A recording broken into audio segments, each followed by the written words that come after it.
What is the main thing you would recommend people work on themselves, whether in transition of relationships or in a relationship?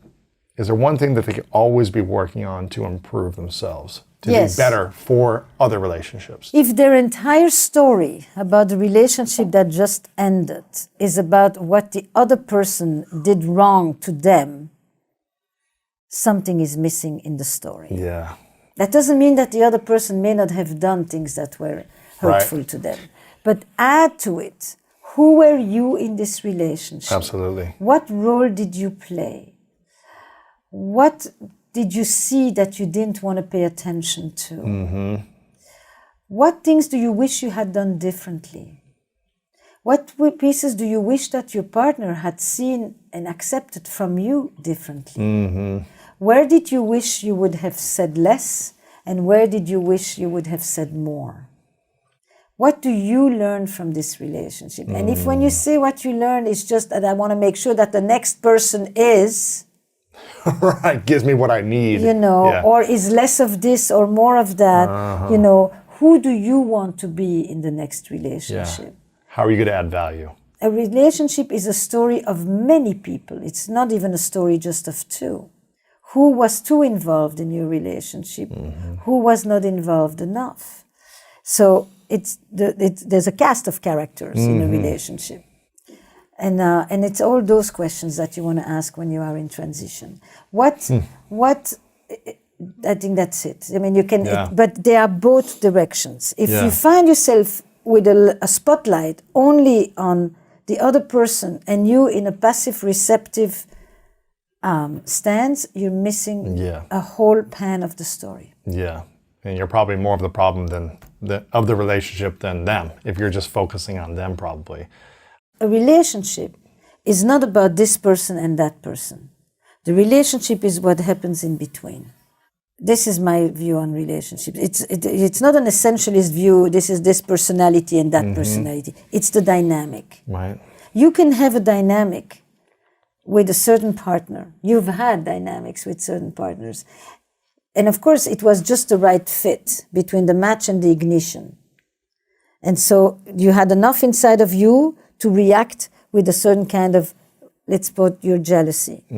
But you may meet another person who acts differently, and you may still have a little bit of that jealousy inside of you, but it doesn't get activated because this person is responding very differently to you. And when you say, where were you? They don't say, why do you always have to ask me that question? Right. They just say, I just went to do this. It's all good, darling. I'm right here. I've got you back. And then you don't go into your chest pain.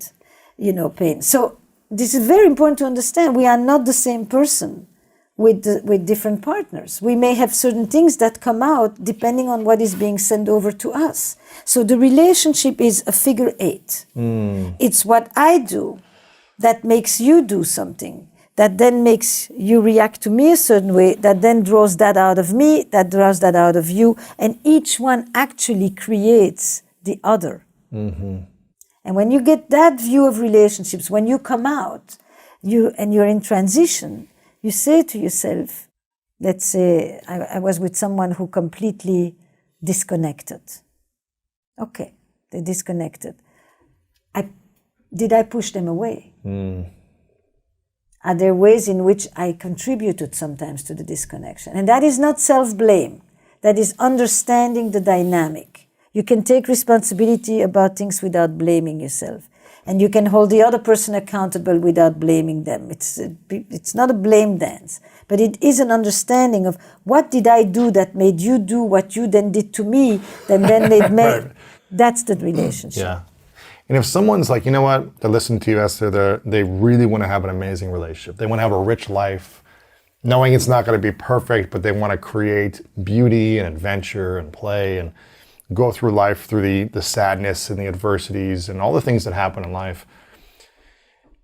And they're thinking to themselves, how much should I pour into myself for my dreams, my health, my friends and family? How much should I pour into the other person, into their life that I'm creating a partnership with? And how much should I pour into the relationship itself?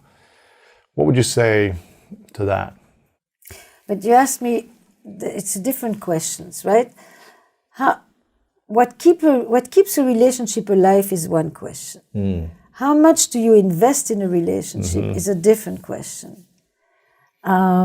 So I'm going to go to the one about what keeps it alive, because it's part of, and I'm suddenly watching the box and thinking, it is what I'm mostly interested in, because I work on eroticism. What keeps us alive? What keeps us hopeful? What keeps us engaged with possibility? Not physically alive, but connected Physically alive. Connected alive, life force, life energy.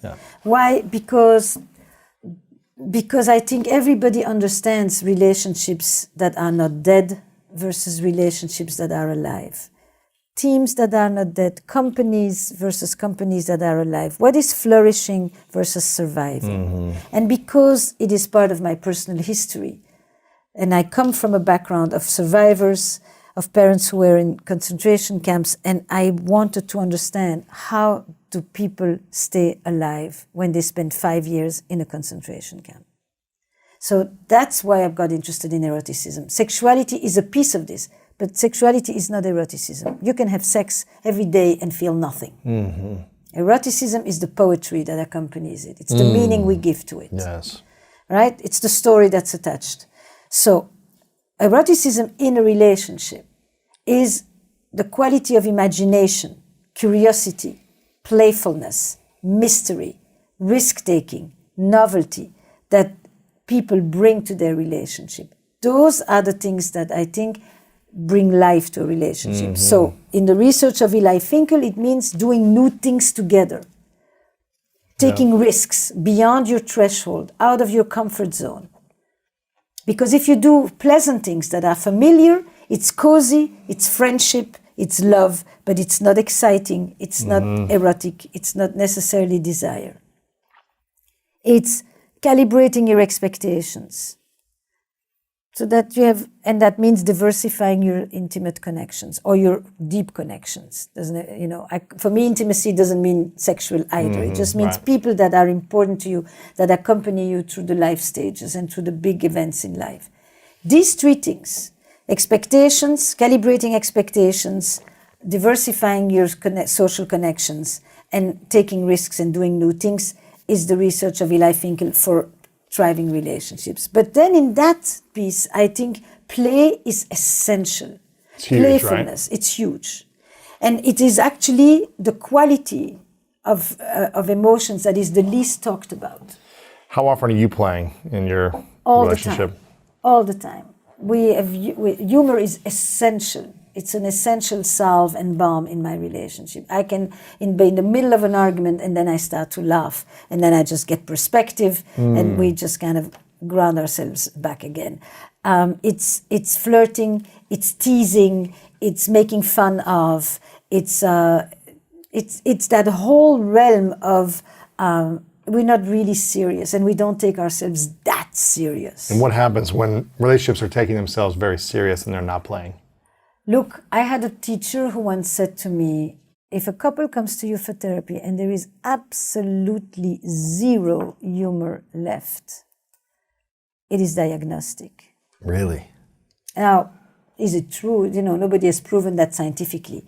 But what you know is that humor, and if you listen to my podcast, if you listen to the sessions on Where Should We Begin or on How Is Work, you'll see in the middle of talking about trauma, painful event, major fight, strife, I laugh with them. I manage to see if they can see themselves, if they have a bit of distance, of perspective, if they understand sometimes the absurdity of the things that we get into, the things over which we fight, the way we do it.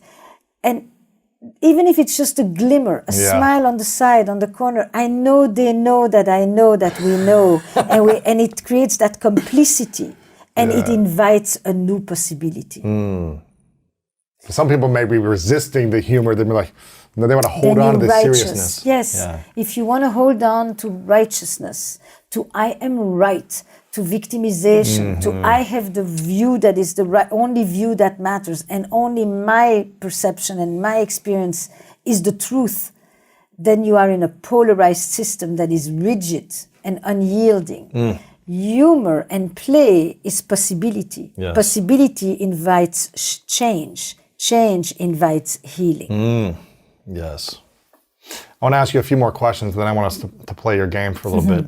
Over the last 2 years, was there anything that came up for you personally in your own inner world that you noticed, oh, there's something, like we talked about it created a lot of pressure for people if there were things that came out. Was there anything for you that you were like, there's something I still need to work on myself or need to continue the healing journey of that came out in the last couple of years with being at home and, not doing things the way they used to be? I will answer this in two ways. The way that I experienced the pandemic. So in the beginning, right after I left you, I went back to New York and I went in lockdown. And basically it was it was suddenly I got gripped with a bit of a panic. And primarily because I thought I can't catch this thing. Right. Because if I catch it, I am now suddenly considered elderly. I'm past 60. But you were 35. Yeah. For the pandemic, it changed. It suddenly shifted overnight. I became elderly. Yeah. And that meant I wasn't sure if we entered the hospital, me or Jack, that we will pass the triage. Interesting. And he's older than me. And I got really, really scared. I had a lot of post-traumatic stress symptoms that are very much connected to the Holocaust and to my family experience. That sense that overnight, this whole life I have built could just disappear like this. And it was irrational. I was terrified that Jack would die, to the point, you wanted to know about humor in my relationship? Yes. So we are in the middle of construction at the time, and the workers, and at the point he comes to me and he says, I asked the workers to dig a hole in the garden. I said, oh yeah, why? He said, so that when I die, you can just roll me right in. Oh my God. Wow, talk about humor. But I cracked up because he showed me, girl, you gripped in fear. Yeah. And I just started to laugh and I just realized, no, he's not dead. Because I was ready to stop construction. I said, we're not making this. No one can come here within 1,000 yards of... No. It's more like we will not survive. No way. When it's post-traumatic, it's trauma is the word, right? So I really was very, very, very scared. And his humor diffused it for me and just brought me back and said, we're continuing to build, we're going to live, we're going to survive. Don't worry, girl. It's like, so this was one. And it slowly, I entered into the long term of the pandemic and it dissolved. And that's when I understood, and this came out of that. I missed my friends, I missed my dinner parties, I missed intimacy. And I created a host of different group experiences, pods. I had a movie club on Zoom on 3 continents. Oh, that's cool. I had a book club.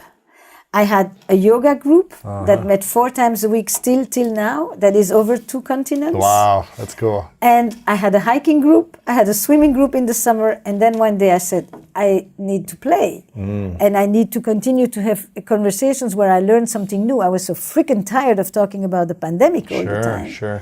And I said, I'm going to create a game. Not having any idea of what this thing was going to become and what it represented. I just thought, I want to do something creative and I want people to be able to talk about something that isn't just like, when you live 6 months like this in lockdown, you begin to have the same conversations. Of course, yeah, of course. So I just thought, how am I going to make couples have fun?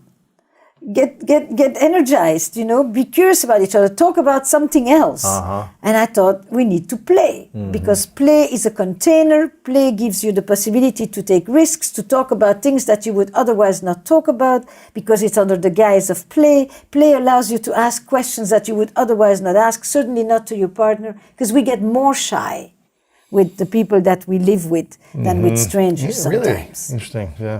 You're more daring to ask sometimes questions to strangers. That you're never going to see again. Or people you've just met than the person you live with for decades on end. And that's interesting. So play became very, very central. When you play, you still are able to lift yourself from the ground, and it means you can enter the world of imagination and where the rules are different. And every child at this moment, around the Ukrainian crisis, you can see when kids are still able to play, it is the moments when they are not in hypervigilance. It is an essential survival skill. Yes. Underrated. And from that place came. That's great. Where should we begin? It's one of the key. It's one of the key things in relationship and in life. Is what I'm hearing you say. It's essential. It's essential. It's essential. Now, here's another side question before we get into this. Play is problem solving. Play is creativity.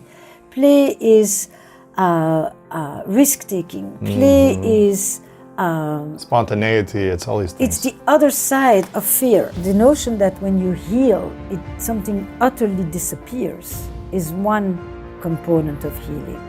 But the other part is that you need a bigger trigger to reactivate an old wound, but there is a whole new range where the wound can live